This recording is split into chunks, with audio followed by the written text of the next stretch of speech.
Welcome to a new program live on CYC and Light for Orphans, both YouTube and Facebook. Growing Minds. When we thought of putting together a group of experts in parenting and helping servants, I couldn't dream of a better team than the ones you are going to meet in the couple of weeks coming up.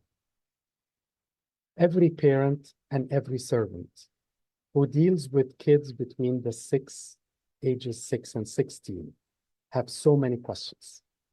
What do I do with a depressed child, anxious child? How do I diagnose autism spectrum? Do I have an ADHD child or not? How can I help my child to be a leader? How can I make my child love the church? And so many other topics. In this coming episodes, I am very thrilled to really meet many of those experts. Sylvia Farag, who is a PhD candidate and has a major experience in counseling, especially for teenagers and adolescents. Adli Youssef from Montreal, Canada. He is a certified life coach, has his own program in CYC, which is loved by many parents. Sylvia Zaki is a speech therapist and specialized in ADHD and autism. Christina Gaibi, a PhD and trained counselor, and also has her own program in resilience. And today, my friend and someone who, in spite of his age, I look up to him, Dr. Mena Mirhom, who is a psychiatrist by training, a servant by his livelihood, and someone who had helped so many people, not trying to build, but rather very willing to help anyone who comes to his door. This program will go through Thursdays and Fridays from 9 to 10 Eastern Time in the coming weeks. We'll be stopping during the 2 weeks of St. Mary's fasting to allow everybody to go to church. This program is not just for you to listen to, but actually to listen live and maybe to re-listen again. And when you have a problem, you come back and listen again. And for us to really monitor your attendance and help you to grow in your knowledge, we are going to ask you to respond to a question either in the beginning or the end. And this question will help us know that you are really in attendance and really keeping attention to the program. Each speaker will be posting the QR code, and there will be one easy question related to that session. If you were to answer these questions, you will be getting a certificate at the end of the program. Father Dawood Lamai, who is in charge of Light for All and Light for Orphans, will be overseeing the program and will be sending with his signature these certificates. Without too much delay, I would like to welcome Dr. Mena Mirhom and a very important topic that I'm sure you are all waiting for. Dr. Mena, thank you very much for being with us. Thank you so much, Dr. Hani, for that wonderful introduction. It is such a blessing to get to be in this program with CYC, and in particular, hearing from you as a long-term mentor, friend. And I don't want to age you either. You're too young to be a dad, but I've always looked at you as a spiritual dad, as well as an inspiration for in medicine. Anyone who's practiced any area of medicine in the Northeast has gotten a chance to learn from Dr. Hani. So I'm just greatly honored to be here today. So thank you for allowing me to chat with everyone. And in particular with this, I was really excited about this program and this series, because when we're really focusing on children and adolescents, and one of the primary things that come up, one of the things that we see by prevalence data across the country, post-COVID and even pre-COVID, has been this phenomenon of anxiety in children. And how do we deal with this? We want to focus on this in our time together here, we're going to have, as Dr. Haney said, we're going to have a question in the end that you can interact with. Feel free to please, take a picture of the QR code. You can throw in some questions.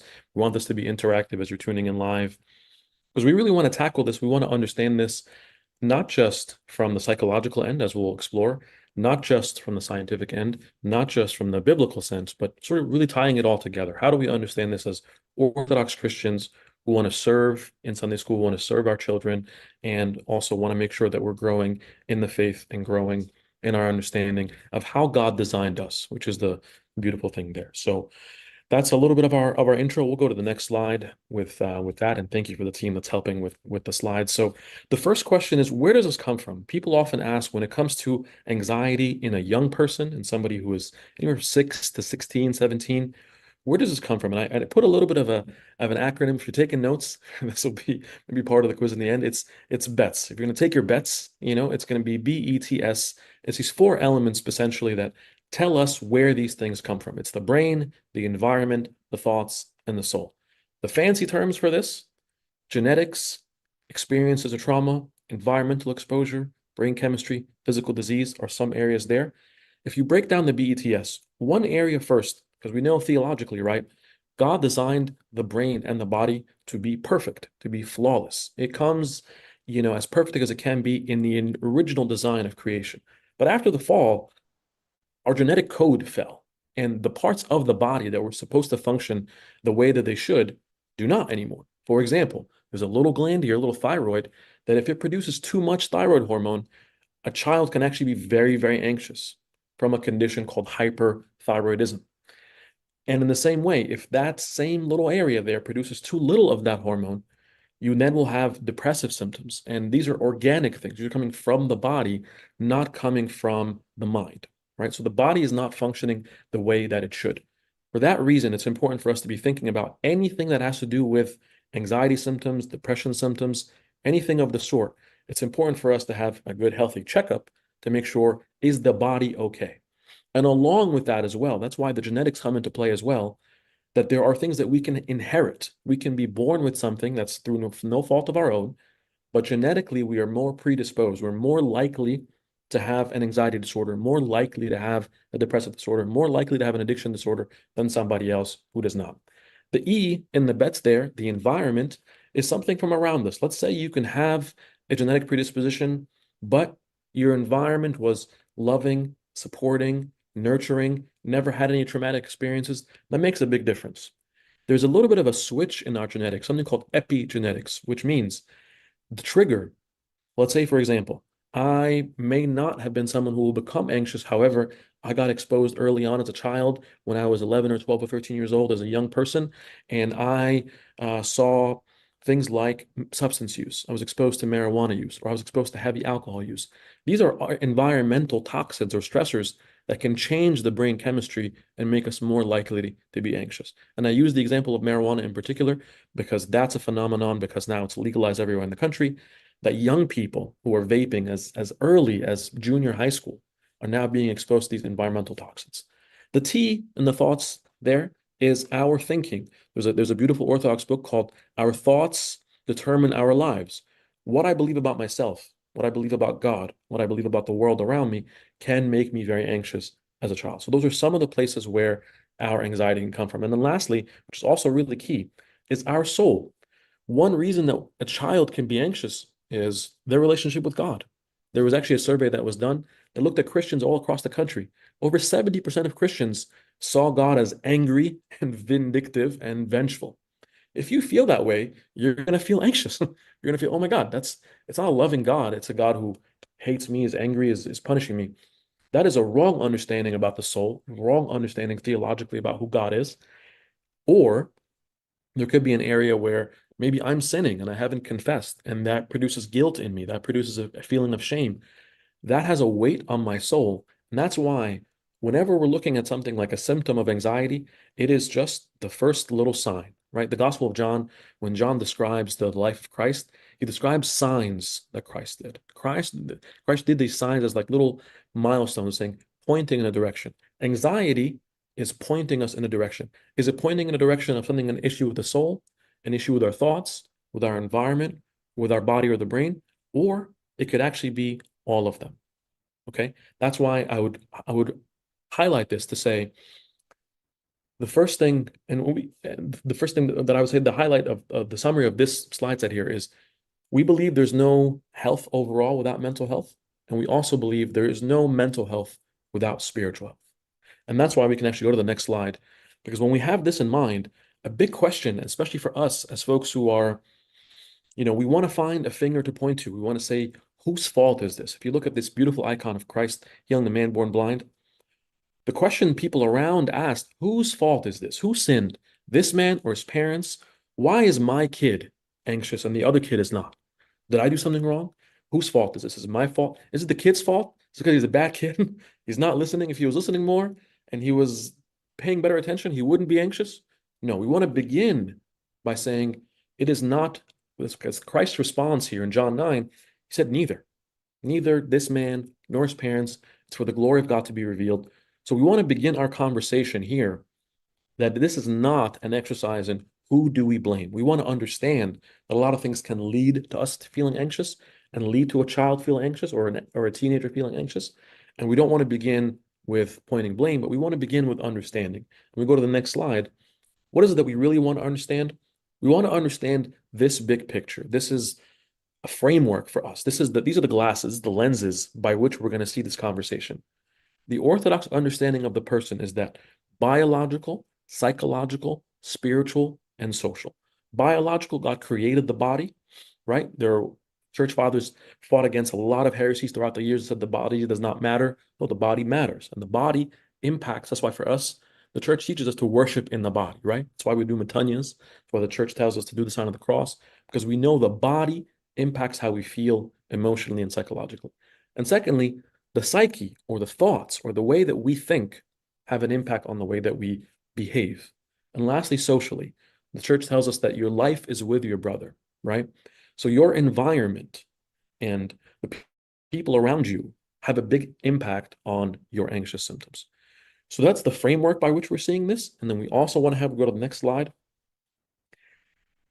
What is our goal in this conversation? Our goal is to acquire the mind of Christ. When St. Paul says in Philippians 2, let this mind be in you, which was also in Christ Jesus, that's what we're shooting for. We're shooting for this direction of acquiring the mind of Christ. All right? So that's the big picture. And then now, also, how do we support? What is the way by which we go about having this conversation? There's a really helpful training called Mental Health First Aid, which looks at another little acronym. If you're taking more notes, we love acronyms. It's hard for me to remember my own name. So I try to, so far we had BETS, if you're keeping track of that. Now we also have ALGE. This is from Mental Health First Aid, and it's also used in another really good Orthodox training, which is approach and assess and assist. You listen non-judgmentally. This is hard. Oftentimes when we're asking ourselves, how do I support someone who's struggling with anxiety? How do I support a child? If I'm a Sunday school teacher, if I'm a servant, what's the first thing I should say? Wrong question. First thing is actually not say anything. First thing is actually listening. First thing is actually allowing the child to have a safe space to be able to express to you their fear, their worry, their anxiety. And then from there, we can encourage support and we can encourage in other ways as well. So we'll go to the next slide here as well. And here's the big question, and we're going to use this criteria. This question for us, ultimately, that I want you to walk away with, because anxiety can be normative, right? Like if you walk across the street, let's say I was in Egypt recently, a year or two ago. If you cross the street in Egypt and you're not a little anxious, you're going to die. Okay, that's just the way it's going to happen. Same with New York City. Like Dr. Hani and I are from New York City. If you're walking around the middle of New York City and you're not a little anxious, it's not safe. So part of anxiety is protective and normative. So what we don't want to do is label every anxious feeling as a distress and as something to treat. We want to figure out here, well, when do I treat? When should I think about, is this a diagnostic problem? Is this something where we need to intervene with treatment? And I'm going to give you 5 Ds of distress, and we're going to go through them as we explore 3 or 4 of the most common anxiety disorders. And I'm going to walk you through each of them here. The first one is duration. How long has this been going on, right? Maybe I woke up today and I forgot that I drank an extra cup of espresso in the morning and I had 1 more cup of coffee, so I'm a little too anxious. Maybe for the child, maybe they may not be drinking espresso, but maybe they are. I've seen several 12, 13-year-olds who say to me, "Oh, I don't really drink caffeine." Really? Walk me through your day. It's soda this, frappuccino that, and the level of caffeine that they don't even realize they're taking in could be impacting the way that they're feeling. However, the big question for us is, how long have I been feeling this? If I feel really anxious for one day, it's okay. If I feel really anxious for a day or two or a week, I have an exam coming up, so I'm anxious, that's fine. But the first big criteria question we want to think about is, how long has it been going on? Typically, for all of these disorders, this has to have been going on for at least 6 months. So at least 6 months for most of them, some of them as little as 4 weeks. But we'll get into that. The first question of the D's there is duration. The second one is depth. Depth or intensity, meaning on a scale of 0 to 10, right? I could be anxious right now. I was a little anxious before starting this talk. I'm getting to hear Dr. Hani. I'm going to speak to the wonderful CYC folks. So my heart's racing. I'm a little bit anxious. But to what degree is that? On a scale of 1 to 10, maybe I'm at a 3. But if you're feeling an intensity that's a 10 every day, sometimes I would ask when I'm seeing a young person, and I would say, just even if you were to do your own scale, 0 to 10, what would you say this is that you're experiencing every day? They would say to me, my average is an 8. I wake up in the morning and I'm at a 7, and I just get triggered, and I'm already, by the time I'm midday, I'm at a point where I'm at a 10. Subjective feeling, but how intense or how deep is the second question, and we'll unpack it in each disorder. The third D that we can go to here is frequency, or is this daily? Meaning, you can have something happen for a while, but it's not every day. You can have something that happens that's really intense. You have one panic attack, but it's one every 6 months. If you have something that's going on frequently now, every day, more days than not, I'm at the height of my anxiety. More days than not, I am distracted so much so by the way that I'm feeling, by my anxious, my heart racing, my sweating, that now this is beginning to impact, what's happening around me. That's the third D there. How frequent is this happening? Is this daily?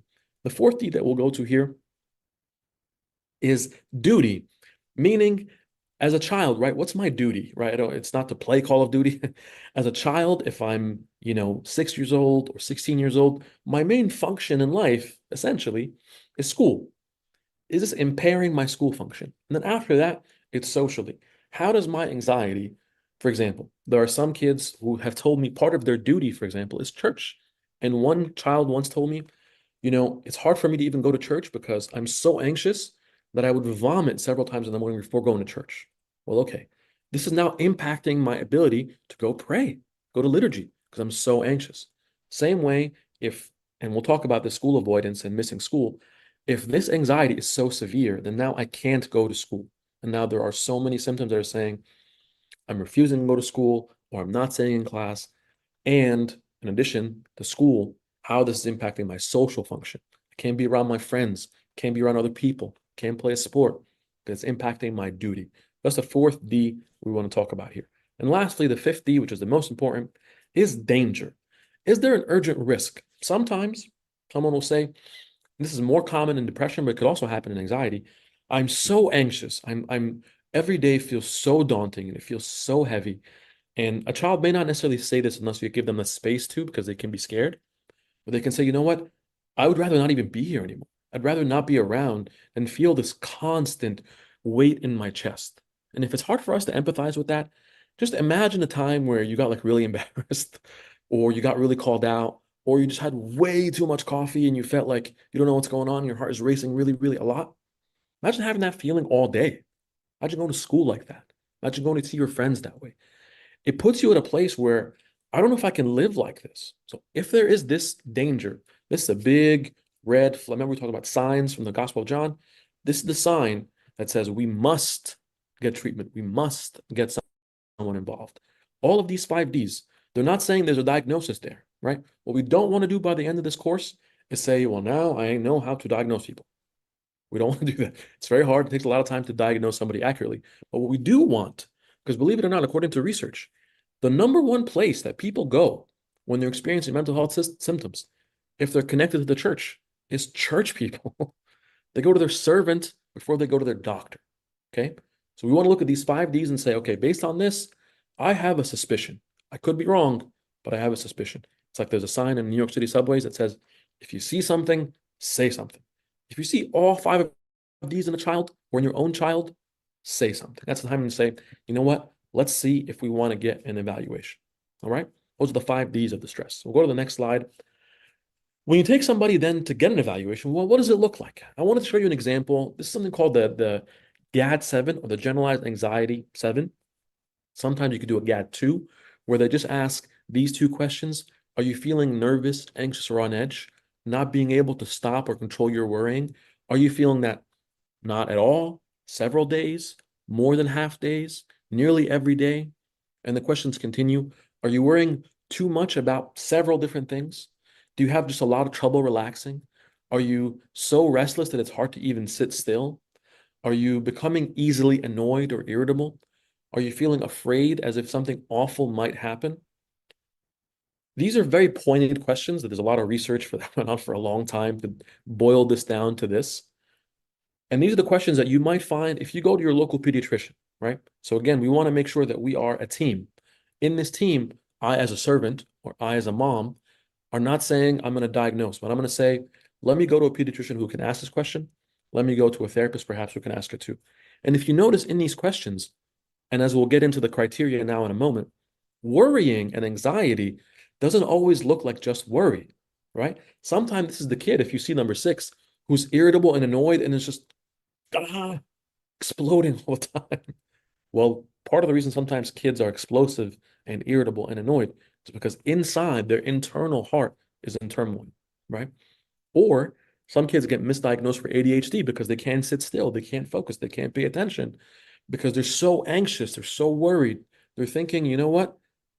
One kid told me this recently. He said, every day I'm in class, I just feel like my parents are going to die. I said, why, Habib? Why? Why do you feel that way? What's going on? Are they sick? No, they're perfectly fine. They're healthy. My dad runs marathons, but he still has this feel, right? So this is a little bit of what I wanted to show you about what the criteria looks like to get an idea of these questions. And we basically tally the score up, and based on that score, it helps us get a sense of somebody, whether they need treatment or not. We can go to the next slide. I want to show you some more examples of questions. These are additional questions that can look at for a panic disorder, which we'll explain what that is in a minute. Have you had a spell or an attack where you feel all of a sudden frightened, anxious, and uneasy? Or have you been bothered by nerves or feeling anxious on the edge for over 6 months? Or have you had a problem being anxious or uncomfortable around other people? Or have you had this recurrent dream or nightmare of something that's difficult or traumatic? These additional questions will draw out more symptoms of other related anxiety disorders that we'll get into here in a second. So I'll jump to the next slide. Just want to make sure to check if there are any questions. Like I said in the beginning, feel free to throw questions to us as we're chatting through today. Use that QR code that we had in the beginning. So we're going to go through a little bit of some of the most common anxiety disorders. If you look in the country, prevalence-wise, generally, maybe because we're an anxious nation to begin with, but anxiety disorders are actually the most common phenomenon that we see across different age groups. So that's why we're going to dive a little bit deeper, and we'll start with the most common one, which is generalized anxiety. We'll go to the next slide here, and we will go to, this is some of the specific criteria. This is in a child who is, and if you notice, the criteria or the ways that we diagnose this problem lines up with the way that we look at the diagnostic process, the questions that we ask, right? So here you're finding excessive worry. Here you're finding you can have physical symptoms or behavioral symptoms. I'll give you an example of that in a moment. Some of these symptoms like feeling restless, right? Just constantly fidgeting, moving, easily, really tired. Because think about it this way. If you've ever had a day where you've had like a mentally taxing day, maybe you didn't run around a lot at work, but you did a lot of thinking, you did a lot of heavy lifting up here, it's actually draining. So kids actually get drained by this. Or you're finding difficulty concentrating or drawing a blank, or there's irritability or muscle tension, or it's impacting your sleep. I want to show you the behavioral symptoms of this. If we go to the next slide. And I want to focus on what we were just talking about here, which is this irritability, anger, that sometimes we mistake for maybe this kid is being bullied, but maybe not, right? Maybe this kid is just like, we need to teach them better manners. Well, oftentimes not, because oftentimes what helps a child maintain their composure and not react in the moment, I gave the example here of somebody having a short fuse. I had a mom call me last week and said, I don't know, every time I come near him, it seems like he's going to explode. It was just 4th of July a couple of weeks ago, things that are very flammable, you can put a little bit of thing, it's like dynamite, just explosive. Well, this is part of the signs, potentially, of the behavioral kind of signs of anxiety, especially in a teenager or a younger person, that they can feel like there's this constant worry, this constant being on edge actually makes them irritable and angry and explosive. So as we looked at some of that criteria, these are some of the behavioral signs of an anxiety disorder. We'll go to the next one of the physical signs. And this is going to be, you'll see this actually more so in younger kids. So I was just talking with a friend of mine who's a gastroenterologist for children, and what they often see is unexplained GI symptoms or gastroenterological symptoms in somebody who's 7 or 8 years old. And because we're very worried, so we go to the specialist after specialist after specialist, because they're having a tummy ache, and that tummy ache is so bad that they won't go to school. That tummy ache is so severe that they don't want to get out of bed. Kids who, as they're younger and haven't yet developed necessarily the vocabulary to say, I'm worried, I'm anxious, and to be honest, this happens in adults too. Sometimes you can feel this way because it's easier. The theory, right, is that it's easy for us in the body to feel like, oh, I just have such a headache. But even in our vocabulary, in our vernacular, right, we talk about having a knot in your stomach, right? You feel like, or butterflies in your stomach. It's because literally a lot of serotonin that regulates this is also in the stomach or in the GI tract. But specifically in children, what we want to talk about is these physical symptoms. If you're having a lot, and like we said in the beginning, we want to first say, let's talk to the pediatrician. Maybe there's something there that we don't want to miss that's a physical problem.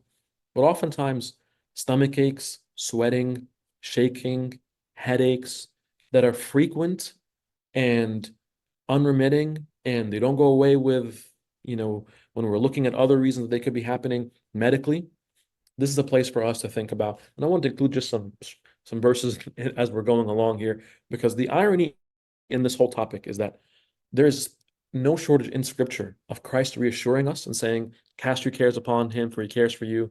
Take your yoke upon me, for I'm gentle and yoke, and I'll give you rest. Like Christ gives us rest. And at the same time, this does not change, by the way, the big theological teaching that we believe in the church is that having an anxiety disorder, remember we said in the beginning, is not a sin. It's not you being bad. It's not you being a non-Christian. You could be a wonderful saintly monk. And the church fathers talk about this in the context of anxiety as well as depression, and really struggle with these symptoms. A little bit of a sidebar, but important. Those physical symptoms of anxiety. We'll go to the next slide here. I'll take a quick sip of water. Of social anxiety. Social anxiety, this picture actually, I really love it because this is what it feels like to a child, where they feel like these symptoms that are happening for more than 6 months, that they're being evaluated, they're being judged. I was talking with a friend of mine last night about this. Sometimes a child can feel this even in church, that all their church friends are pointing, laughing at them, judging them. They're being always evaluated. The fear there is that you're going to be embarrassed and humiliated. That's the constant fear. Again, imagine like you're going to give a big presentation. Maybe you're going to be on CYC right now and your slides all exploded, right? So you're embarrassed, like, oh my God, I don't know anything. That feeling all the time, that feeling that you're going to be on stage, people are looking at you, evaluating you, and oh my goodness, you have a big booger on your nose, right? So you're embarrassed or humiliated, but it's constant. And that social fear of being humiliated now leads to avoidance, leads to saying, well, you know what? I don't want to, I used to like play soccer. I'm an 8-year-old kid. I used to love doing that. I love Messi. I have his poster up, but now I'm avoiding that behavior. Now I'm avoiding even going to church. I'm avoiding being around other people is causing me this kind of distress because I feel like they're all looking, pointing, and, you know, judging me. Again, think about this disorder as well as generalized anxiety through the lens of the 5 Ds. How long has this been going on? Is it happening for more than 6 months? So that's how we want to be able to see this disorder. We'll go to the next one. Okay. Actually, I'm going to mention there's a great question that came in the chat, and keep those coming. Those are great questions. One of the physical symptoms also that can happen, especially in kids around the age of 5, because below the age of 5, it can be somewhat normative, but thereabouts 5 or a little bit older, that this one of the ways it can manifest is bedwetting. Even if you're trained, even if you're potty trained, the extreme anxiety can manifest in, and I'll maybe read a portion of the question there, is that somebody who is their daughter is in this situation. Actually, these are separate questions. I'll read that first one. So the first physical symptom that's related to what we were just talking about is a very common physical symptom of severe anxiety can be persistent bedwetting. Again, this is when you go to the pediatrician and you have a little bit of a differential and worked up, and you say, oh, my son and my daughter, they don't have a physical reason to be doing this anymore. And we tried some of the behavioral techniques that can train or that can change the behavior there, but it consists and it persists. You want to think about now, if the question is asking, which is a great question, of what do I do? The big question is, I would take that as one of the signs, one of the 5 Ds, to now get an evaluation, because that evaluation, again, we're going to talk about treatment in a minute towards the end, doesn't automatically mean they're going to be medication or be on treatment, but there could be an underlying anxiety there that is directly causing the bedwetting. That's something that we see very, very often. Okay. Let me just see one more question. Okay. So similar to actually social anxiety that we were just talking about before, which is somebody who's saying, well, my daughter's 12 years old and she refuses to be present in class. Her teacher's upset when she pushes her and she tries not to go to school that day. She used to be very social. This is another good sign there. What we don't want to assume is like, well, she just doesn't want to go to class anymore, right? She just doesn't want to engage in school anymore. At this age of being 12, and this is a very key stage of life where the perspective of your classmates, your teacher, being called out can really make you feel like you're being evaluated, embarrassed, judged. And this is not the answer here is not to say, well, we're going to put you in a situation where no one will ever call on you again, right? To further the avoidance that you're never going to have to deal with this. But what we do want to notice is that especially when this was a change from her social behavior beforehand, it is an indication. Actually, if we can go to the previous slide for a second, if we're able to. Perfect. This kind of situation, right, where social situations evoke fear and anxiety, right? And this can produce crying or a tantrum or freezing or shrinking. This feeling of basically it's fight, fright, or flee or freeze, essentially. In this child who's 12 right now, what I would say, when there is this change, that now she's having difficulty engaging, the teacher maybe is trying to engage with her, but is also doing it in a way that could be putting pressure, is another good sign to say, this might be an underlying social anxiety developing that if we catch early and we intervene, there could be behavioral changes that we can make and is a really good thing to get evaluated. We'll talk about tantrums, another question that came in a moment. But for now, let's go to the next slide. Thank you so much to the team helping with this, which is separation anxiety, which you can have this feeling as you see in the picture there. This is developmentally inappropriate, right? It's okay for a young child to feel attached to the parent and not want to leave, right? But if this is persistent and excessive, and there is excessive worry and losing major attachment figures, or this worry is now about specific events. I'm worried that they're going to be kidnapped, like I told you before, the child who said, my parents are going to die from an extreme illness, or be kidnapped, or have an accident, right? Or there's a persistent reluctance or refusal to go out. The separation anxiety can be so severe that a child will not leave the home under any circumstances because they don't want to be separated, right? When you're seeing this, that you won't sleep somewhere else, won't leave the house, the theme there is this fear of not being around the protective parent figure. And for that reason, as we said in the other 5 Ds, you can't function now. Even as a very young child, you can't do the things that would be expected that would get in the way of your day-to-day function. That's a little bit about the separation anxiety. Go to the next slide. Right? And these behavioral symptoms, like I said, they can also manifest in nightmares night terrors, tantrums, crying, changing in eating habits. That's also a big one. We're not going to talk a lot about eating disorders right now, but actually in children and adolescents, one of the things that we want to pay attention to a lot, especially because there's a lot of fad diets. Well, now the child is vegan and kosher, and all these things kind of at the same time, and they're intermittent fasting, and they're 14, they're trying to get really in good shape, and they can be very particular or picky.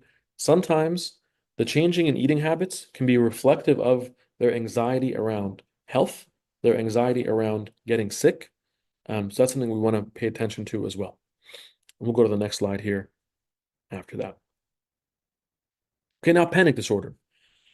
Panic disorder, as you see in this illustration, we might be familiar with what a panic attack is this feeling that there's this impending doom. My heart is racing, I'm sweating, I'm shaking, I feel like I'm being choked, I might have chest pain, might be nauseous, might be dizzy, and I might feel numbness or tingling. That feeling, and you feel like I'm going to die, right? That feeling in a child, somebody who is 6 or 7 or 8 years old, sometimes unprompted, sometimes with nothing that happened, just floods them out of nowhere. It becomes now a disorder as well. Well, now there's over a month of avoidance behavior. Well, because of this, maybe it was unprompted. Maybe I had a panic attack when I got in the car. Or I remember treating a child that didn't want to get into a car anymore because they said, the last time I came near a car, I had this panic attack, so I can't go near a car. I saw one child also who had this panic attack when they came near an elevator. So they became, that's it, I'm not going to elevators anymore. Again, the thing I want to highlight, maybe I haven't said this yet, but it's really important to say, all of these are highly, highly treatable. They respond really, really well to treatment. What they don't respond to is this. This is a hard treatment for us to do, is to pretend like they're not there. That's why we want to recognize them. We want to know.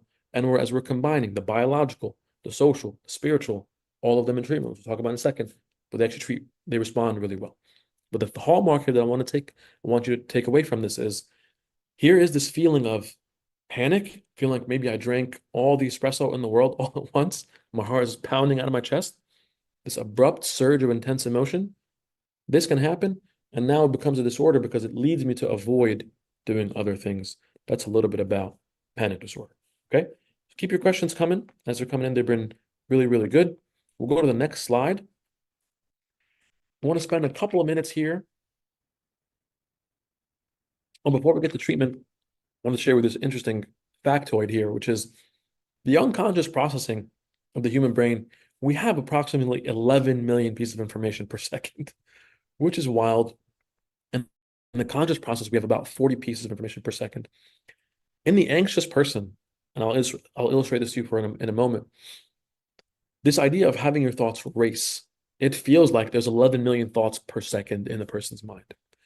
This is exhausting, as I said before, whether it's because you're worried about, people judging you or embarrassing you, or you're worried about bad things happening, or you're worried about, being separated or being kidnapped or being taken from somebody.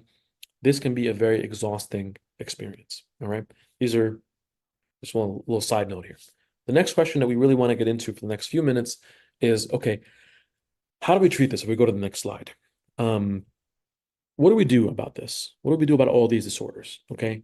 We're going to dive into some guidance around this. The first one, like I said, I'm a shrink, I'm a psychiatrist, so we deal with a lot of medication, and we'll go to the next slide here to highlight what medications are often used.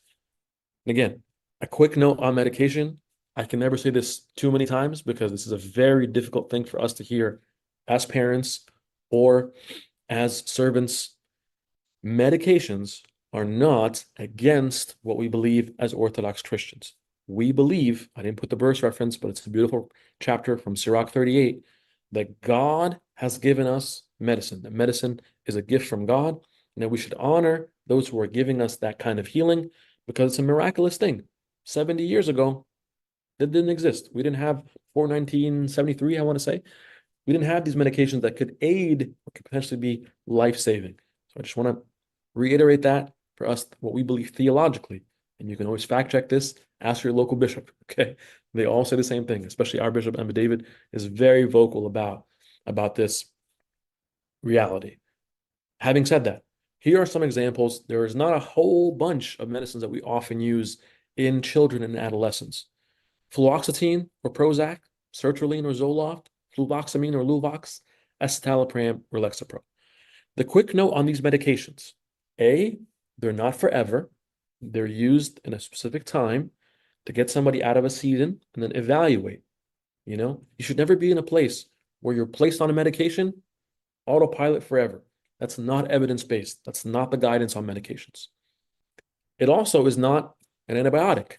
Doesn't, I had patients tell me, I took Prozac, it didn't work. Well, how many times did you take it? So I took it once. I said, it's not amoxicillin, man. You can't, even that one you can't take once.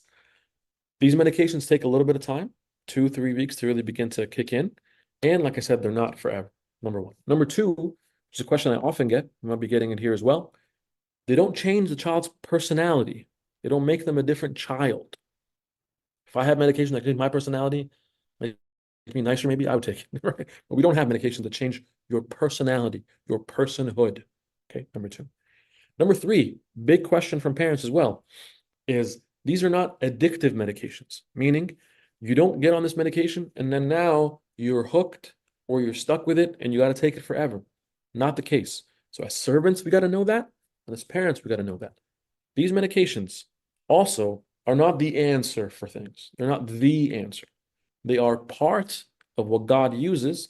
I remember one Orthodox priest would say, before he takes his medications, he would pray on the medicine, his medicine for diabetes, and he would instruct his spiritual children, if they're taking their Prozac, pray on the Prozac because God has given you this, and we thank God for his work through medication. So they're not the answer, but they're also a part of the bigger picture. So these medications that you're seeing here, Prozac, which can be used for depression or OCD in children over 8 years old. Zoloft can be used in OCD and as well as generalized anxiety for escitalopram or Lexapro for MDD or major depressive disorder in adolescents, 12 to 17-year-old. So these different medications, these four, they work very similarly. They have similar side effects, similar profile and how effective they are. And because they've been around, especially the first one and the fourth one, for many, many years, many, many decades, they've been well studied in children, and they've been found to be very safe. When we have to use medicine, again, the goal here is not to have everyone on medicine. Far from it. Most people, most children don't actually need medication. But if you do, it's life-saving. If you do, it's the difference between having a feeling that is more like yourself versus getting to a place where you are not able to function. And I want to actually address here one of the questions that someone asked. So my husband and I are having difficulty because I noticed that our 4-year-old son started to refuse sleep alone, and he makes a tantrum if we enforce the rule. This question was actually related a little bit, I would say, to separation anxiety and managing the tantrum. This is a behavioral intervention. And we're focusing a little bit more here on children 6 to 16. The enforcement of the boundary and the working through with that boundary and managing the tantrum can be very much related to a separation anxiety disorder. And when we're having difficulty managing it on our own, it's like this. I grew up playing basketball, right? Anytime I was figuring out a way to win, and if I kept losing, I needed a coach. This is an indication. If two spouses are working really hard on managing a behavior and they're not able to get there, that's the time to raise our hand, to call in reinforcements. Because someone can walk us through now, what is the strategy of how I can manage this separation anxiety in my child? Perhaps it's not medication, perhaps behavioral, but we really need to be able to bring in a therapeutic part there about with our coach. Let me go one more, and then we'll take questions and some more questions that came in that are really, really good. I want to make sure to get them. Let's talk about the medications as one part. The other part, there's a lot of non-pharmacological or non-medication options like therapy, relaxation techniques, lifestyle changes, sleep, exercise, food. This is huge, actually, just being able to look for a moment, what is my child eating? And if you don't think this has an impact on their anxiety, I would tell you this is an area we're learning a lot about in the past couple of decades. Food is medicine. So working with a nutritionist who can say, I know they're on a strict mulukhaya diet, they're just having all aranib all the time. Or if it's all McDonald's, right? Happy meals, surprisingly, don't make my kids happy, right? We want to think about the fact that junk food, processed food, fast food raises anxiety in kids. We want to be careful to evaluate that. Their sleep schedule, their technology schedule. We're going to talk more about the behavioral things in other lectures, but I just wanted to highlight here for a second the role of therapy and the role of our lifestyle. Because when you think about anxiety, we want to think about not just my body, like we said, the environment, my thoughts, and what's around me. Okay. It's a little bit about these treatments. We'll go to the next slide here. And this I wanted to stress on for us, the church gave us meditative prayer, and there were these beautiful SPECT scans that were able to show the impact of 40 minutes a day. Our kids may not be able to do 40 minutes, they may be able to do 40 seconds, but there is a big change in the brain with time in prayer. Prayer is therapeutic. Tying this in here is that it's not just medicine, not just therapy, but the Eucharist is part of the treatment. I've prescribed patients and said, go to tasbih, because an important part for us to be able to, your soul must be fed. You also want to have this soul component dealt with. Okay, so I just wanted to put that part there, meditation and prayer. And for us, specifically when it comes to anxiety, teaching children the Jesus prayer, teaching children parts of our hymnology that are easy to remember, recurrent, right? The Egbeya is something that we can prescribe. Like the Psalms get into our soul that way, right? Remember, there was a beautiful saying from His Holiness Pope Shenouda, who would say, right, keep the Psalms and the Psalms will keep you, right? That has a direct impact on anxiety as well. We'll go to the next slide here. Similarly, part of the reason I remember my spiritual father made me read this book, because sometimes our anxious thoughts, we don't have a response to them. Like the psyche, remember we said the thoughts? I can believe something terrible about myself, and I'm 12. I saw it on TikTok. TikTok told me that I'm an idiot. Okay, what's my response to that? If I can't talk back, it's a really wonderful little book here called Talking Back by Evagrius Pontus. Like the psalmist says, your words I have hidden in my heart that I might not sin against you. If you peel back what is hid in my heart, it might just be TikTok in there. It might be just my Instagram feed. Well, that's not going to help you in the middle of a panic attack, right? And there's actually Christian-based anxiety therapy, or CBT, Christian CBT, that focuses on how do we take Bible verses and use them as the evidence against the devil. If you remember in temptation with Christ, his response, his talking back was all biblical, right? Let me take a moment here to take some questions. I want to make sure that we cover them and don't miss them. There's one question here that said, one of my Sunday school students is cutting herself. And I try to understand, but she was so angry because I saw her scars. What do you suggest I should do? What do I tell the parents? What should I do? This is really common. And I would say, first of all, remember we said in the beginning, assume going into this, that there is tremendous shame on the part of the Sunday school kid. Okay? Almost without exception. They don't want you to see their scars. They don't want you to see the fact that literally something that is wounded in them, for you to see their wounds, assume you're approaching somebody who is wounded. So approach with caution. Very easy. Assume that there is shame there. Number two, approach with no blame, right? You don't want to blame the parents. Not that you're going to blame them, but I promise you, parents blame themselves. So we begin by reestablishing for the parents, this is not your fault, right? And for the child, this is not your fault. You're doing this, and you can help them understand why this is happening. We don't want to use the word why. We don't want to ask, why are you doing this? We want to instead say something like, you must be going through a lot that you would do this. Do you want to tell me? Do you want, give them agency, give them choice. Do you want to help me be there for you? Do you want me to help you understand what it's been like for you? Because the reason people cut themselves, at least two reasons. There's many more, but for the sake of simplicity, some folks are doing this because they want to end their life. They're suicidal. And again, this is a dangerous part, right? Dangerous where we are now doing things to harm ourselves. Big red flag danger. And there are some folks who are not doing this, what we call non-suicidal self-injury or cutting myself.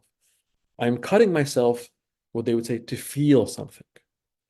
They feel in such distressing, numb anxiety that they want to have their body literally give them the sort of endorphin kind of feeling when you have a cut. They're doing this not to end their life, but they are in deep, deep, deep distress. So my role as a servant is to come and in any way that I can, loving, non-judgmental, listening, not pointing fingers, nobody's to blame. That's like the biggest, hugest, giganticest thing you can do. After that, to know, hey, I'm with you, we're on the same team. We got to get some help, right? We got to be able to chat with somebody. This is a non-suicidal self-injury is one of the D's. It's the fifth D. It says definitely, definitely, definitely. We need someone involved that's not only a parent, not only a servant. Okay? And that's why I know sometimes it can be tricky with navigating with parents. You don't want to break the trust of the child, but their life is in danger. So you want to gently make sure that the parents are not going to overreact. I've had some children when the parents find out, they beat them. Trust me, this is not the best response when your child is cutting themselves. You will not be able to discipline them out of doing that. What you will be able to do is love them out of it and support them out of it with more professional help. Another question here is my Sunday school kids get very anxious because of Instagram and how their friends are posting things and how they're not. Some of them are so pressured to the extent that they post bad stuff. So this is a real phenomenon, so much so that the CEO or the overlords there of Instagram and Meta had to testify in front of Congress because this is a real phenomenon. Instagram is making teenagers and young kids self-conscious about their own body, right? What do we do with that? Now, there's going to be a great talk that we're going to get into later, so I don't want to belabor it too much, but I'll just tell you quickly, which is A, be with them in that process to say, like, yes, you're right. Because even if you're older parents, even if you are on Facebook, you do this too. You see your friend is in Egypt or in Sahel or something, and you're not, and you're mad about it. Okay. We all have it. So, first, empathize. I get it. I know it's hard when your friend at school is like showing a picture of them in a bikini when they're away or something, and it makes you insecure about your body and you want to do it too. Empathize. Okay, that's the first thing. Just say you're not alone in this feeling. And then secondly, from there, talk about a conversation of how do we navigate a healthier relationship with our apps. And again, there's going to be a more in-depth conversation. Is it screen time? Is it setting a limit on how much TikTok, how much Instagram, who we follow? But be engaged in the process. What we can't do is police it from far away and tell you, da, da, da, da, don't do this, don't do this, don't do this from far away, pointing a finger is not going to get it done for us. Okay. We want to be there with them in the process. One more before we close, there's 2 or 3 more slides here, is my 14-year-old daughter has been diagnosed with anxiety. The doctor suggested medication. While I understand the benefits, I'm concerned about the potential risks and side effects. Can you discuss what side effects we can expect and how I can help manage them? Wonderful question, beautiful question. Because I love the way it's framed because risk benefit. The first thing I'll tell you from a risk benefit standpoint is there is a risk to the child of not taking medication. Let me say that again. There is a risk on the body. I was on a podcast recently with somebody who specializes in cancer care, like Dr. Hani, and we talked about how chronic stress has a direct link to long-term risk of cancer. I'm not saying your 14-year-old is going to get cancer, God forbid, by the shot, or 15-year-old. But what I am saying is chronic anxiety, chronic stress has a physical toll on our body. It decreases our immune system, makes us more likely to get sick. It has all kinds of biological risks. So understand that first, is that there is a risk of not being treated when you should be treated, number one. Number two now, there is a risk of medication too, absolutely. Some of the most common medication side effects of these meds are stomach upset, diarrhea, constipation, dry eyes, dry mouth. Those are some of the most common symptoms in this age group, in kids who are young or kids who are even approaching from very young to teenage years. It's super important if you're going to start medicine to make sure you're seeing someone who will monitor it closely, because there is a black box warning that you have to know about, that it can change the way that they think for safety reasons. It might have them have thoughts about harming themselves. Again, there's never been a study that showed anybody actually harm themselves from this, but it's the reason why these are life-saving medicines that they have to be carefully monitored. They're given to millions and millions of kids. The most common reasons that I see that kids stop these medications is they start at a dose that's too high, and the expectation is they're going to work fast. As long as you're starting very, very low and going very, very slow, and the kids do not have side effects of this. Like I said, the most common side effects, dry eyes, dry mouth, constipation, diarrhea, very mild. And if you're starting low and going slow, they go away on their own. Or if they're more severe, what happens is you shouldn't manage them. You should also consider coming off of them and trying something else. If you, for any reason, do not tolerate that medicine, you can change it. There's several options. So for this reason, I would say the risks and benefits, weigh them carefully together. From what we see in the data, the risk of the mild side effects that happen from these meds is often outweighed by the benefit of having a child. I can tell you the way one kid said it to me is like, it's like putting on glasses for the first time. They've never seen clearly before. They've never woken up and not been terrified of their anxiety. So my prayer is that you can continue to weigh the risks and benefits there. I know several other parents are thinking about this as well. There's another one that's really important too, which is my 15-year-old daughter, who used to be in her best behavior. Now she's changed. She's angry. She's cursing. She even hits me. She leaves the house without telling me. She become more daring. Is this a type of depression? We probably want to get into, I think tomorrow night we'll get into some of this behavior as well, but as a preview, sometimes risk-taking, agitated, disruptive, explosive behavior can be a type of depression. It could even be an indication of something called bipolar depression, where you can begin to have explosive, risk-taking behaviors that are unlike, the child usually, and especially if it's not like her. So the couple of possibilities there. There could be trauma going on. There could be bullying that's happening in school that's making her very angry. What's going on in the home situation? Where's the stability there? If there isn't, that could be triggering. But in general, in terms of what to think about, could this be a manifestation of an anxiety disorder? Yes. Could this be a type of depression, either unipolar depression or bipolar depression? Absolutely.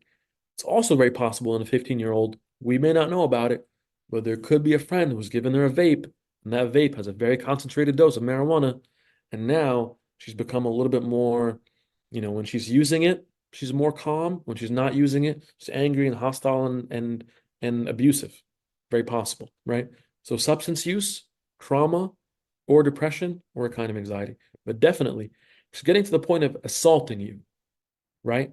Because if she's assaulting you and you're her mom and you love her, or her father who's asking this question, there's a good chance she'll assault somebody else, right? So that's a danger. It's number 5 on our 5 Ds. It's a big thing that says we need to get help. Again, very treatable, but we can't sleep on it. We can't do this. Can't do this. I had a professor in med school once who would say, denial is not just a river in Egypt. And I'd say, yes, we love denial as Egyptians. A little corny joke. All right, one more. I have 3 kids. The youngest being 2 years old. My older son has been treated for anxiety recently. I noticed a change in my son's behavior. He has sudden bouts of anger, throws things until they're completely destroyed, screams for no apparent reason. What could be causing this? What should I address in it? Oftentimes, I see this a lot actually. Anxiety, remember we said before that anxiety disorders can be mistaken for ADHD? Sometimes the other way around happens. Somebody who has, especially if it's a boy, if it's an older son, this happens even more so in boys, has an underlying ADHD that's not been diagnosed. And instead, he had some symptoms that look like anxiety. The anxiety got treated, and now the ADHD is full force. And the ADHD makes you explosive, can't pay attention, impulsive, doing something that he's not really thinking about. So that's one possibility there of what could be going on. it would be a good place if you were treated for the anxiety by a pediatrician, which is amazing. Those are great. But it could be a good place now when you're getting to a place of screaming for no reason, destroying property. Now we want to evaluate with a child psychiatrist, child psychologist to say, is there an underlying ADHD component? Is there something that we didn't catch and we thought was anxiety, but it's really something else? All right. Let's go to the next slide here as well, if we can, because I wanted to show this little illustration of a biblical passage as we're coming closer to close, but I don't know what our timing looks like, but there's a beautiful passage where Christ, in the middle of the chaos and the anxiety and everything is hesa, he said a great windstorm arose and the waves beat the boat so that it was already filling, and he was in the stern, asleep on a pillow, just mosaic. And they awoke him, and he said to them, "Teacher, do you not care that we are perishing?" Oftentimes, when we are in the midst of our kids are in crisis, whether we're serving them or that they are our own biological kids, it feels like God, like, don't you care about your kids? There's like just one musiba after another, right? Just terrible, terrible, terrible things happening everywhere. What's going on, Lord? Where are you? And then we see the voice of Christ in the verse 39 where he says, he arose, he rebuked the wind and the sea, he said, peace, be still. And the wind ceased, and there was a great calm.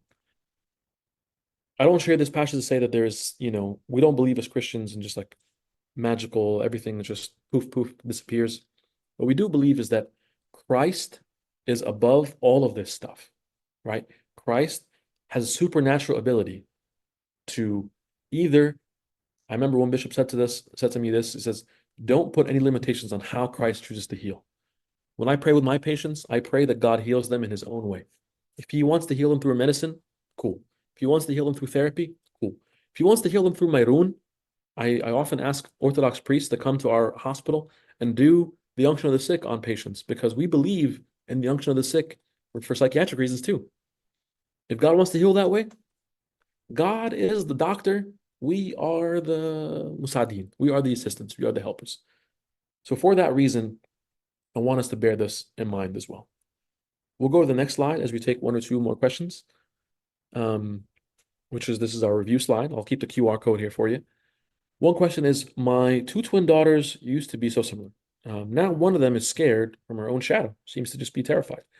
Doesn't want to sleep except with lights on. She can't leave school unless her sister accompanies her. What do you suggest? This could very well be a sign. I don't know what the age is, but even if you're a little bit on the older side, seeds of separation anxiety. Having to be, with the sibling, have to have the lights on. This is the great place for us to say, one of the ways I like to answer these questions is this normative behavior? Hey, give it some time. She'll grow out of it. Don't worry about it. If that's the case, I would tell you. There are many times, by the way, and when I'm telling you to get an evaluation or get someone to talk to, there are many, many times where we see a young patient or a family, and I say to them, what you're experiencing is totally normal.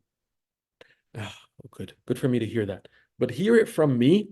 Don't hear it from your mom, okay? Don't hear it from just, whoever. Hear it from a trained professional. So in this situation, what I would suggest is if she can't leave her sister unless her sister accompanies her, if she's having difficulty sleeping, this is impacting her function. Remember the D's now. This is a sign for us to hold our hand up and say, let me get an evaluation. Let me speak to someone to say, can there be a behavioral intervention here? Because this very well could be signs of a separation anxiety disorder. One more, and maybe we'll close, Dr. Hani. I know it's up to you. You tell me.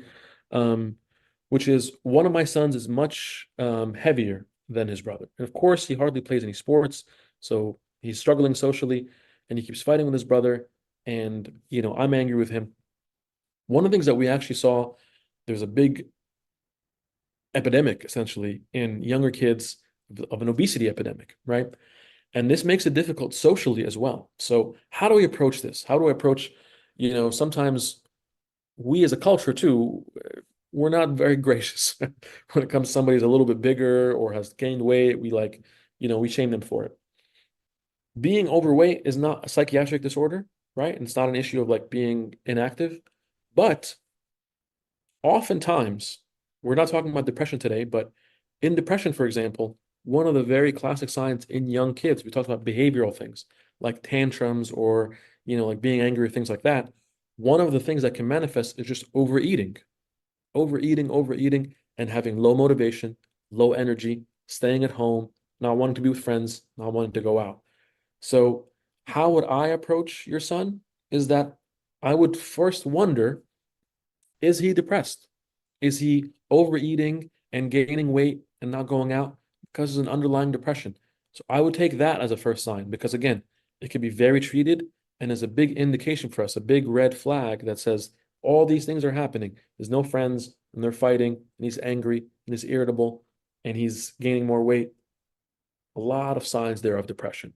So the good news there is there are actually medications that can treat that really, really well. Giving good energy, not having gain weight, and you could do really well. So I'll review the first with the question here for our closing, which is which disorders is characterized by excessive worry about multiple events, often leading to physical symptoms like being tired, irritable, and having sleep disturbances. And if you said A, you are A, okay. Thank you so much, and glory to God forever.